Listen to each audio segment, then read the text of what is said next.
இந்த கோயில் கட்டுறவங்க எல்லாமே பழைய காலத்து கோயிலெல்லாம் பாருங்க, பஞ்சபூதத்தை வச்சு கட்டியிருப்பாங்க.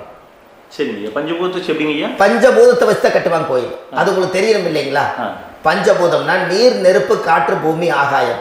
இந்த பஞ்சபூதத்தினுடைய சக்திகள் எல்லாம் ஒரே நேர்கோட்டுக்கு என்னைக்கு வருதோ அன்னைக்கு தான் அந்த கோவிலுடைய பாலக்கால் போட்டு 1000-2000 வருஷம் நிலைச்சு நிற்கிறது. காரணம், இந்த பிரபஞ்சத்தில் பஞ்சபூதம் எப்படி நிலைச்சு நிற்குதோ அதுபோல் 5000 வருஷம் நிற்கிறதுக்கு அந்த பஞ்சபூத சக்தி வச்சு தான் சாமி சிலையை பிரதிஷ்டை பண்ணி வச்சுருப்பாங்க. அதனால தான் இந்த கோயில்கள் எல்லாம் 5000 வருஷமாயும் எத்தனையோ கிராணங்களை எல்லாம் தப்பிச்சிருக்கிறதுக்கு காரணம். அப்பேற்பட்ட புண்ணிய ஸ்தலம் உங்களுக்கு எதுன்னு தெரியணும் அல்லவா? என்னங்க ஐயா, அப்பேற்பட்ட புண்ணிய ஸ்தலம் உங்களுக்கு எதுன்னு தெரிஞ்சா தானே நீங்க போய் செய்ய முடியும்.